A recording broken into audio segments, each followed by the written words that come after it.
नैब ने जब बुलाया पेश हुई। जमानत रद्द करवाने की धमकियां देकर डराना इनकी गलत फहमी है। मरियम नवाज की मीडिया गुफ्तगू।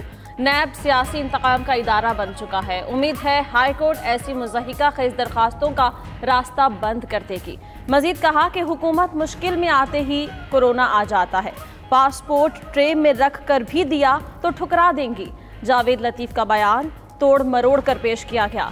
पाकिस्तान जिंदाबाद है और रहेगा।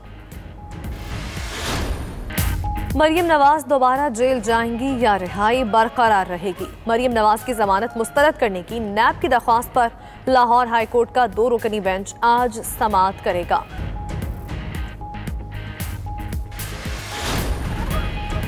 वज़ीर आज़म इमरान खान का दौरा खैबर पख्तूनख्वा। नौशहरा में जैतून की शजरकारी मुहिम का आगाज किया। वज़ीर आला महमूद खान भी साथ मौजूद। वज़ीर आला महमूद खान वज़ीर आज़म को सूबे की सूरत हाल और सूबाई काबीना की कारकर्दगी से भी आगाह करेंगे।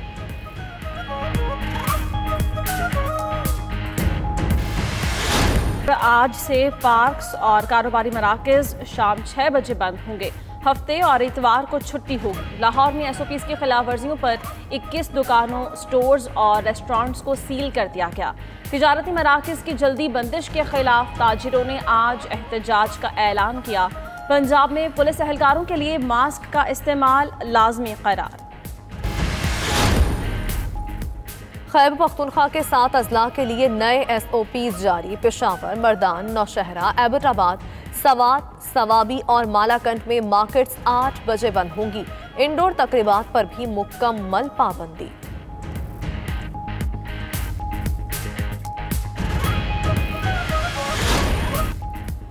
एक कौम एक मंजिल। ISPR ने योम पाकिस्तान की मुनासिबत से नया प्रोमो जारी कर दिया। नगमे में फ्रंट लाइन वर्कर्स को खराजे तहसीन पेश किया गया।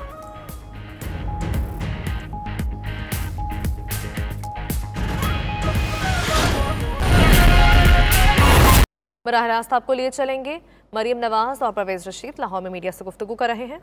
तो देखते हुए ये कोरोना वेव भी आई है और आपकी जो जमानत की मनसूखी भी है, ये उसी तरह बढ़ते नजर आ रही है कि ये हुकूमत खौफजदा है।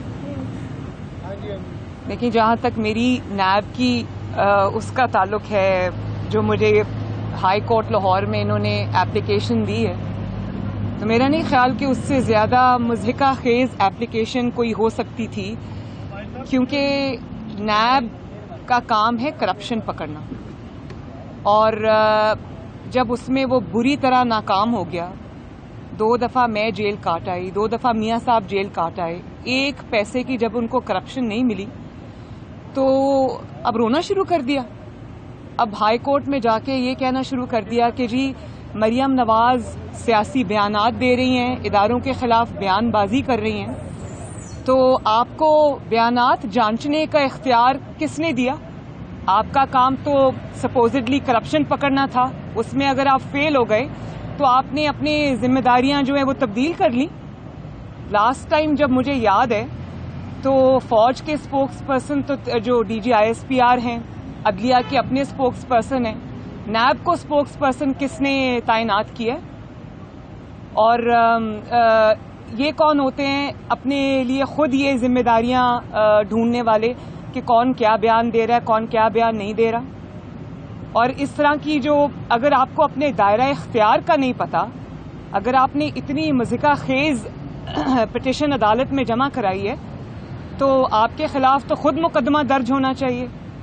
और फिर नैब ने इतना बड़ा झूठ बोला, आप सब गवाह हैं, पूरी कौम गवाह है कि मुझे जब नैब ने बुलाया मैं गई, और 1 दफ़ा मुझे बुलाया वहां पर और मेरे पर कातलाना हमला किया, मेरी गाड़ी पर पथराव किया और मेरी गाड़ी पे लेजर गन से फायर हुआ। उसकी जो वो आर्मर्ड गाड़ी थी उसकी स्क्रीन पूरी क्रैक हो गई। अभी तक मेरे पास वो इसी तरह खड़ी है गाड़ी। तो फिर भी मैं नैब के दरवाजे के बाहर जाकर, वो पत्थर और गोलियां खाने के बाद भी मैं नैब के दरवाजे के बाहर जाकर खड़ी हुई और मैं 1 घंटा उनके दरवाजे के बाहर खड़ी रही। इन डरपोकों ने दरवाजा नहीं खोला और मैंने उनको ये कहा कि अब आपने मुझे बुलाया है मेरी जमीनों के बारे में सवाल जवाब करने के बारे में, तो मैं जवाब लेकर आई हूं, मेरा जवाब सुने। और 1 घंटा दरवाजा नहीं खुला। پھر اپنے جو میسنجرز ہیں وہ بھیجنے شروع کر دیے اور کہا کہ مریم بی بی کو کہیں کہ پلیز چلی جائیں، آج کی پیشی کینسل ہو گئی. میں نے کہا میں تو نہیں جاؤں گی، میں یہیں کھڑی ہوں، اب مجھ سے جواب لو. تو پھر انہوں نے لکھ کے میڈیا کو دیا، میڈیا کو پریس ریلیز ایشو کی کہ آج کی پیشی جو ہے وہ کینسل ہے اور ہم دوبارہ بلائیں گے. اب آپ دیکھ رہے ہیں 1 سال ہو گیا نا مجھے دوبارہ بلایا ہے. میں لاہور میں ہوں، جب بلاتے ہیں میں جاتی ہوں. حالانکہ یہ جتنا بھی یہ انتقام کا ادارہ ہے جو بھی ہے، پھر بھی جب یہ بلاتے میں ان کو ایکسپوز کرنے کے لیے جاتی ہوں. تو انہوں نے اتنا بڑا جھوٹ لاہور ہائی کورٹ میں بولا کہ مریم کوآپریشن نہیں کر رہی تحقیقات میں. کیا مطلب ہے آپ کا؟ آپ نے 3 مہینے مجھے تحقیقات کے پری ٹیکسٹ پہ، تحقیقات کے بہانے آپ نے مجھے نیب میں رکھا اور آپ نے تحقیقات کیا کی مجھ سے؟ روز آ کے آپ مجھ سے یہ پوچھتے تھے آپ کون سی کتابیں پڑھ رہی ہیں، آپ کے گھر میں جو دعوتیں ہوتی ہیں اس میں مینیو کون بناتا ہے، پارٹی کے فیصلے کون کرتا ہے.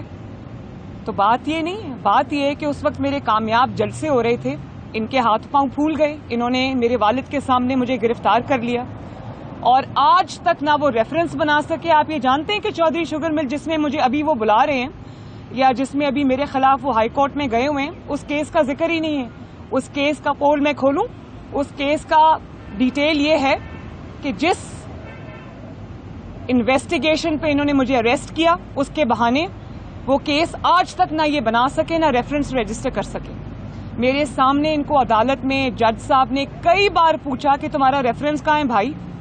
تو کبھی ادھر دیکھتے تھے کبھی ادھر دیکھتے تھے. ریفرنس بنتا ہوگا تو بنائیں گے نا. وہ تو اچانک ہاتھ پاؤں پھول جاتے ہیں، جلسے ہو رہے ہیں مریم نواز کو گرفتار کر لو، لانگ مارچ ہو رہا ہے مریم نواز کو گرفتار کر لو، حکومت کے خلاف ویو جو ہے وہ چل پڑی ہے، ضمنی انتخابات جیت رہے ہیں مریم نواز کو گرفتار کر لو. تو یہ بے وقوف تو نہیں بنائے نا لوگوں کو. آپ کو پتا ہے، لوگوں کو نظر آ رہا ہے کہ آپ کی ٹانگیں کانپ رہی ہیں، آپ کے ہاتھ پاؤں پھولے ہوئے ہیں اور آپ اپنی ڈوبتی ہوئی کشتی کو بچانے کی کوشش کر رہے ہیں. اچھا میڈم، جاوید لطیف نے ایک بیان دیا، انہوں نے یہ کہا کہ محترمہ بے نظیر بھٹو پہ جب حملہ ہوا تھا وہ شہید ہو گئی تو پیپلز پارٹی نے پاکستان کھپے کا نعرہ لگایا تھا. اگر خدا نہ خواستہ مریم نواز کو کچھ ہوتا ہے تو ہم پاکستان کھپے کا نعرہ نہیں لگائیں گے. آپ اس کو کس طرح دیکھتی ہیں؟ یعنی صحیح کہا انہوں نے یا غلط کہا؟ پاکستان زندہ باد ہے، پاکستان زندہ باد رہے گا انشاءاللہ تعالی. لیکن کسی کے بیان کو توڑ مروڑ کے پیش کرنا، وہ جاوید لطیف صاحب ایک محب وطن پاکستانی ہیں اور شیخوپورہ کی عوام ان کو بار بار الیکٹ کر کے نیشنل اسمبلی میں بھیجتی ہے، ان پہ اعتماد کا اظہار کرتی ہے.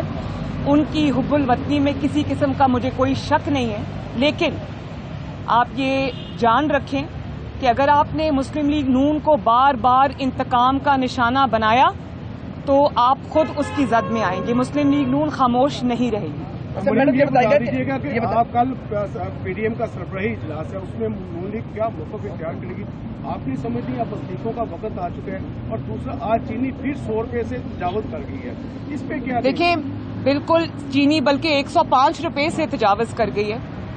اور میں تو بولوں گی، میں مہنگائی کے پسے عوام کے لیے بھی بولوں گی، میں جو لا قانونیت ہے میں اس کے خلاف بھی بولوں گی، میں ان کی اقربا پروری کے خلاف بھی بولوں گی، میں ان کی ATMs کے خلاف بھی بولوں گی.